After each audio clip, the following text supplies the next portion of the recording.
नमो नमः. विद्यार्थी मित्रांनो, संस्कृत पाठ्यपुस्तकातील पहिला पाठ आपण आज बघणार आहोत. आधी आपण पाठ सविस्तर पाहूया आणि नंतर त्या पाठाच्या अनुषंगाने येणारं जे काही व्याकरण आहे ते पण आपल्याला नंतर बघायचं आहे, ते नंतर आपण पाहणार आहोत. तर आजच्या आपल्या पाठाचं नाव आहे आद्य कृषकाः पृथुवेनः. तर आपण आधी याचा अर्थ बघूया. आद्य म्हणजे काय? तर आद्य म्हणजे पहिला. जसं आपण म्हणतो की आद्य कवी कोणते, आद्य ग्रंथ कोणता. तर आद्य कवी वाल्मिकी होऊन गेले. त्यांनी रामायण हे महाकाव्य रचलं. हे आद्य काव्य त्यांनी रचलेलं आहे. तर आद्य म्हणजे जो सर्वात पहिला झाला त्याला आद्य असे म्हणतात. कृषक म्हणजे शेतकरी, आद्य कृषक. तर सर्वात पहिला जो शेतकरी झाला तो पृथ्वेन राजा होता. तर आधी काय होतं की लोक काय खात होती, कसं जगत होती, तर निसर्गतः त्यांना जे काही पीक निघत होतं ते अन्न खाऊन ती जगत होती. मग ते अन्न निकृष्ट असो उत्कृष्ट असो अशा प्रकारचं अन्न ती खाऊन जगत होती. पृथ्वीन जो होता, पृथ्वीनला हे लक्षात आलं की अरे, आपली ही जी प्रजा आहे हे अत्यंत निकृष्ट दर्जाचं अन्न खात आहे आणि त्यामुळे आपली ही प्रजा अत्यंत क्षीण झालेली आहे, अत्यंत क्रूर झालेली आहे. तर त्यांना चांगलं सुदृढ बनवण्याकरिता आपण, त्यांना चांगलं अन्न मिळण्याकरिता आपण काहीतरी प्रयत्न करायला पाहिजे.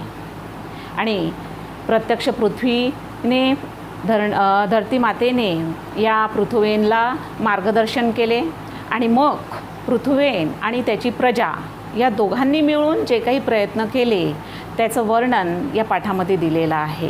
तर ते आपण आज बघणार आहोत. तुमच्याजवळ पुस्तकं असतील त्यात तुम्ही बघा आणि लक्ष द्या. सगळ्यात पहिले आपण प्रस्तावना बघणार आहोत. जे माध्यम भाषा उत्तर लिखतं हे जे आपल्याला मोठा प्रश्न येतो त्याकरिता ही प्रस्तावना अत्यंत महत्त्वाची आहे.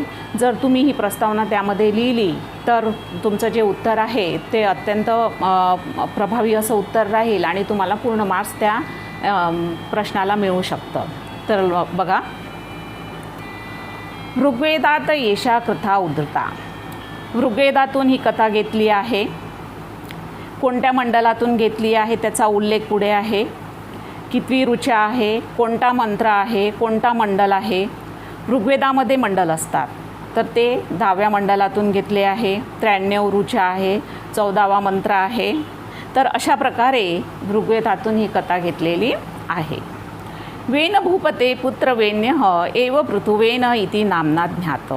वेन राजाचा मुलगा वेन्य हाच पृथुवेन या नावाने ओळखला जातो. सह प्रजाहित दक्ष आदर्शः सम्राट इति स्मृतः. तो प्रजेचे हित बघणारा असा आदर्श राजा होता असा उल्लेख आहे. भारत देश पृथुना एव कृषिकार्य प्रारब्धं संशोधितं विकासं प्रतिनीतं च. की भारत देशामध्ये पृथुराजानेच शेतीला सुरुवात केली. संशोधितं, नुसतं संशोधनच केले नाही तर त्याचा विकाससुद्धा केला. स एव कृषिविद्या जनक इति मत. तोच कृषिविद्येचा जनक आहे, तो शेतीविद्येचा जनक आहे, शेतीच्या ज्ञानाचा जनक आहे असे मानले जाते. अतएव स प्रथम कृषक, म्हणून तो पहिला शेतकरी आहे. दरिद्र्याः पृथ्वी इति नामामि धाम पृथो कार्यस्य स्मारकम इति मन्यते बुधैः. विद्वान लोकांचे म्हणणे काय आहे, किंवा ते असं मानतात की धरित्रीचं असं जे पृथ्वी नाव पडलेलं आहे ते पृथुराजाच्या कार्यामुळेच तिला ते नाव पडलेले आहे. कारण पृथ्वी आणि पृथू यामध्ये जे काही साम्य आहे याच्यावरून विद्वानांना वाटतं की हे जे काही नाव आहे हे पृथ्वीचं, हे पृथू राजाची कार्याची आठवण म्हणून ते तिला दिलं गेलेलं आहे असं विद्वान लोक मानतात. तर अशा प्रकारची ही प्रस्तावना आहे. आता आपण पाठाकडे वळूया. बघा, भूपाल पृथुवेन नामधराया प्रथम अभिषिक्त सम्राटः. की पृथुवेन राजा म्हणजे पृथ्वीवरील राज्याभिषेक झालेला सर्वात पहिला सम्राट होता. अभिषिक्त अभिषिक्त म्हणजे काय, तर राज्याभिषेक झालेला. आता लोकमान्य पावलेले राजा तेव्हा होते. लोकमान्य पावलेले राजा आणि राज्याभिषेक झालेला राजा या दोनमध्ये फरक आहे. तर पृथ्वीन हा राजा राज्याभिषेक झालेला अभिषिक्त असा राजा होता. प्रयाग क्षेत्रे पृथुनृपस्य राजधानी आसीत. प्रयाग या तीर्थक्षेत्रामध्ये पृथूची राजधानी होती. राज्याभिषेक समये चारणा पृथुनृपस्य स्तुती गातुम उत्सुकः. की राज्याभिषेकाच्या वेळी चारण पृथ्वीराजाची स्तुती गाण्याकरिता उत्सुक होते. आता हे चारण म्हणजे काय, तर ज्याला भाट आपण म्हणतो की स्तुतीपाठक, ज्याला जे स्तुती करतात, तर त्यावेळेस राजाच्या दरबारामध्ये असे स्तुतीपाठक राहत असे की जे राजाची स्तुती गात असत. आणि आता तुम्ही बघता की भाट तुम्हाला कदाचित माहिती नसतील, पण तुम्ही कधी तुमच्या आईवडिलांना, आजीला वगैरे विचारलं तर त्यांना भाट म्हणजे काय हे माहिती आहे. की हे राजाच्या दरबारामध्ये तर राहतच होते, पण भाट म्हणजे अलीकडे आपण जे बघतो आहे भाट, तर ते आपली जी वंशावळ असते ती वंशावळ गाण्याकरिता म्हणजे ती सांगण्याकरिता आपल्या घरी येतात. आणि त्यांना सगळी आपली वंशावळ माहिती असते. ती बरोबर सांगतात की समजा तुमचे वडील आहे, तर तुमचे वडिलांचे वडील कोण आहे, त्यांचे वडील कोण आहे, त्यांच्या आधीचे वडील कोण आहे. आणि समजा त्यावेळेस तुमच्या घरात कोणाचा जन्म झाला असेल किंवा त्यामध्ये तुमचं नाव वगैरे नसेल ॲड, तर ते नावसुद्धा ते ॲड करून घेतात. तर ते भाट आहेत असे छान, त्यांचं जर आपण ऐकलं तर असं छान लयबद्ध पद्धतीने आपल्याला ती सगळी वंशावळी सांगतात. तर त्यांना भाट असे म्हणतात. पण तेव्हा मात्र राजाच्या दरबारामध्ये भाट हे राहत होते आणि ते काय करायचे, राजाची स्तुती गायचे. तदा पृथु आज्ञापयत तिष्ठन्तु चारणा. जेव्हा मग हे भाट राजाची स्तुती गाण्याकरिता आले तेव्हा राजा पृथु काय म्हणतो, पृथूने आज्ञा केली की चारणांनी थांबावे. यावत मम सद्गुणाः न प्रकटीभवन्ति तावदहं न स्तोतव्यम. बघा पृथ्वीन काय म्हणतो की जोपर्यंत माझे सद्गुण प्रकट होत नाही तोपर्यंत तुम्ही माझी स्तुती गायची नाही, तुम्ही करू नये माझी स्तुती. आता तसं पाहिलं तर स्तुती कोणाला आवडत नाही, स्तुती प्रत्येकाला आवडते. जर तुमची स्तुती केली तर तुम्हालाही आवडेल, माझी स्तुती केली तर मलासुद्धा आवडेल. आणि कोणाकोणाला स्तुती करणे खूप छान जमतं. तसं पाहिलं तर स्तुती करण्याची एक कला आहे, ती खरं तर म्हणजे प्रत्येकाला जमेल असं नाही. पण स्तुती जर ऐकली आपण तर ती प्रत्येकाला आवडत असते. पण मात्र पृथ्वीराजा काय म्हणतो आपल्या चारणांना, आपल्या त्या भाटांना की जोपर्यंत माझे सद्गुण प्रकट होत नाही तोपर्यंत माझी स्तुती गाऊ नये. स्तवम तू ईश्वरसेव भवेत. तुम्हाला जर स्तुती करायची असेल तर ती ईश्वराची करा, परमेश्वराची करा. स्तुती गायकाः पृथुनृपस्य एतादृशी निस्पृहता ज्ञात्वा प्रसन्ना अवभान. स्तुती गायक जे आहे त्यांनी या पृथ्वीची जी निस्पृहता आहे, जी निस्वार्थ वृत्ती आहे हे पाहून त्या स्तुती गायकांना खूप प्रसन्न झाले. एकदा पृथुराज स्वराज्य भ्रमणम अकरोत. एकदा पृथुराज आपल्या राज्यामध्ये फेरफटका मारत होता, त्याने फेरफटका मारला. भ्रमणसमये तेन दृष्टम यत प्रजाः अतीव कृशा अशक्ताश्च. आणि फिरण्याच्या वेळी त्याने पाहिले की आपले प्रजाजन जे आहे, आपली जी प्रजा आहे ही अतिशय कृश झालेली आहे. आता त्यावेळेस जे राजे लोक होते ते काय करायचे, आपल्या राज्याची ख्याली खुशाली हालहवाल बघण्याकरिता ते आपल्या राज्यामध्ये भ्रमण करायचे. कधी कधी ते वेषांतर करून भ्रमण करायचे, कधी तसेच भ्रमण करायचे की आपली राजा ही खुशीत आहे की नाही आहे, त्यांना काय समस्या आहे हे बघण्याकरिता हे राजा आपल्या राज्यामध्ये भ्रमण करायचे. ता प्रजा पशुवत जीवंती. आपली प्रजा जी आहे ही एखाद्या पशुसारखी जीवन जगत आहे. निकृष्टांत खादंती. अगदी निकृष्ट दर्जाचे अन्न खात आहे. तद्दृष्टा राजा चिंताकुल जातो. तेव्हा पृथ्वीराजाला चिंता वाटायला लागली की अरे, आपली जी प्रजा ही अतिशय क्रूर झालेली आहे, पशुसारखं जीवन ती जगत आहे, त्यांना अगदी निकृष्ट दर्जाचं अन्न मिळत आहे. कारण पृथ्वीराजा हा कर्तव्यदक्ष राजा होता. प्रत्येकालाच हे वाटत नाही, प्रत्येकच राजाला वाटत नाही, कारण राजा हा आपल्या प्रजेचं एखाद्या पित्याप्रमाणे पालन करत असतो.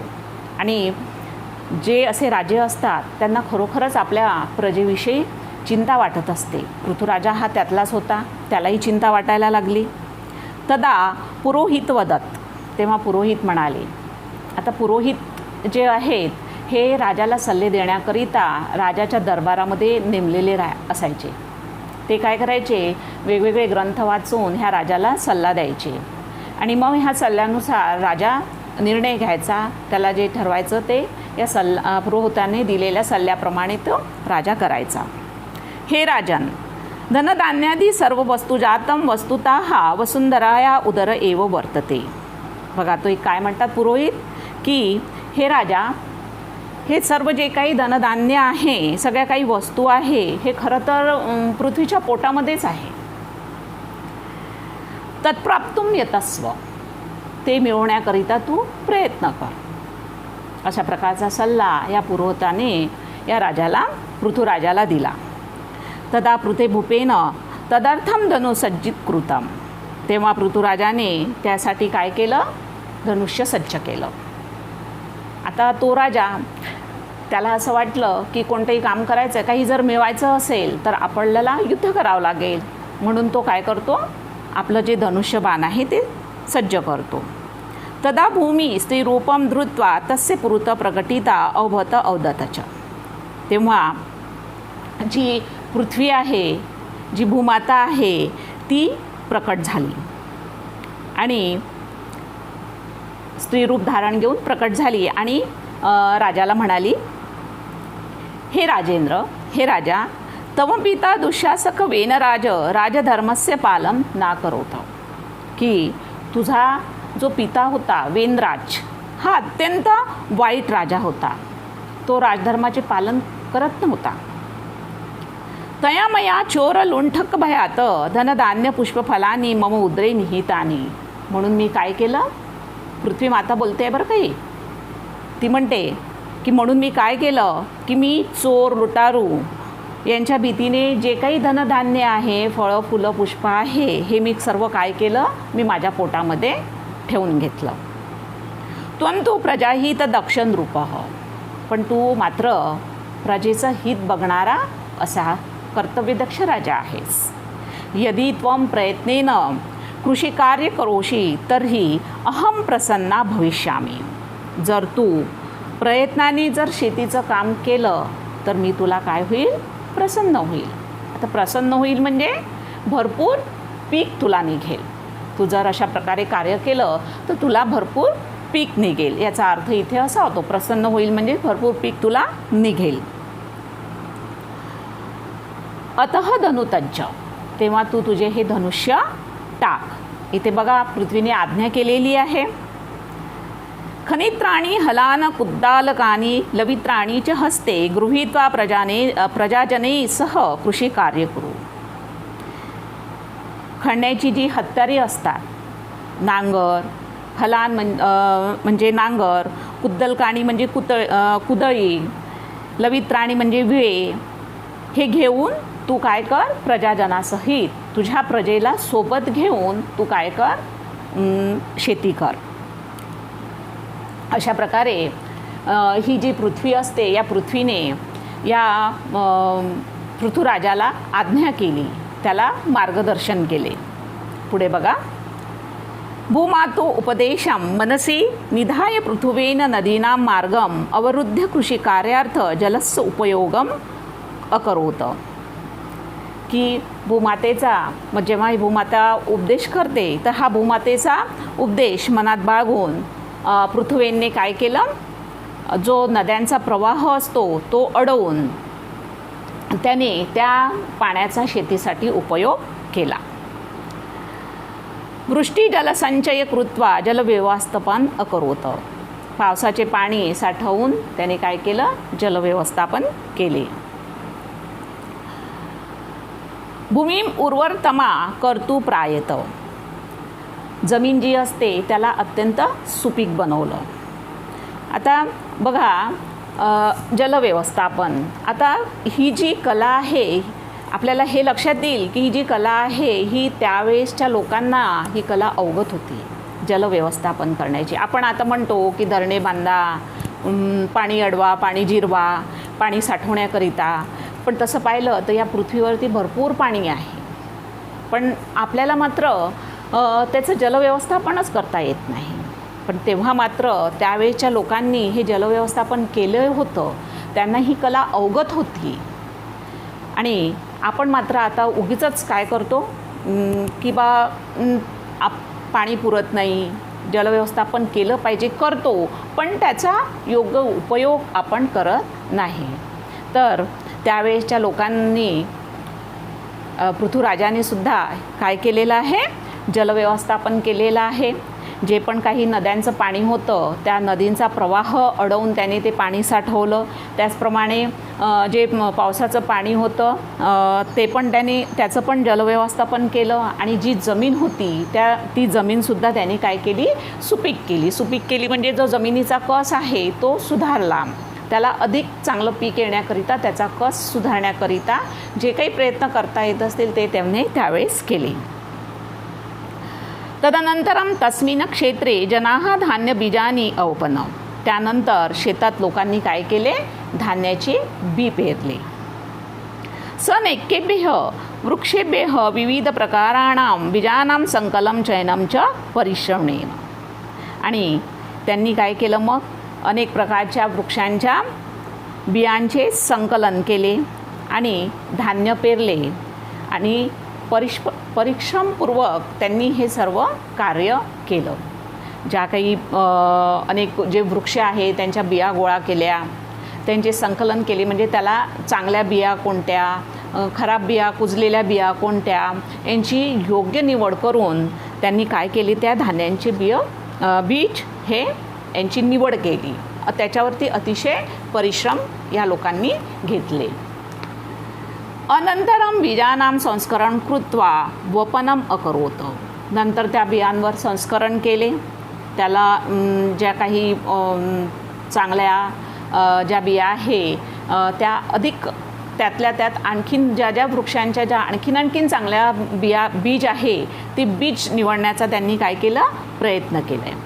पर्जन्यानंतरम बीजेभ्य अंकुरः उद्भूता, त्यानंतर पावसानंतर बियांना काय झालं, त्यांनी ते संस्करण करून ते बीज शेतामध्ये पेरले आणि त्यानंतर पावसानंतर बियांना अंकुर फुटले. धान्य लाभेन सर्वे प्रजाजना संतुष्टः च अभन, नंतर धनधान्य झाल्याने जी सर्व प्रजाजन होती, पृथ्वीराजाची जी प्रजाजन होते ते सर्व काय झाले, संतुष्ट झाले.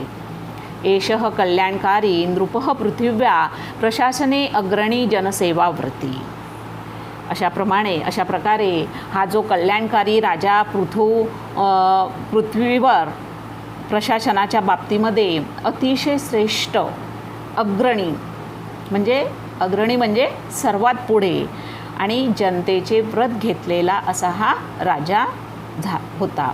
असा हा धडा आहे. अतिशय सुंदर हा असा धडा आहे. आपल्या पूर्वापार चालत आलेली जी काही प्रगती आहे त्याच्यावर जे काही संशोधन झालेलं आहे त्याच्याबद्दल थोडासा असा एक दृष्टिकोन देणारा हा धडा आहे. आणि तसेच त्याचं जर तात्पर्य सांगायचं झालं तर नैसर्गिक साधनसंपत्तीचा जो जास्तीत जास्त उपयोग करून समृद्धीचे ध्येय साधता येते याचं मार्गदर्शन करणारा हा एक असा धडा आहे. तर आपण आज हा धडा बघितलेला आहे. यानंतरच्या व्हिडिओमध्ये आपण या धड्याच्या अनुषंगाने येणारं जे काही व्याकरण आहे ते आपण सविस्तर बघणार आहोत. तोपर्यंत नमो नमः, पुनर्मिलामः.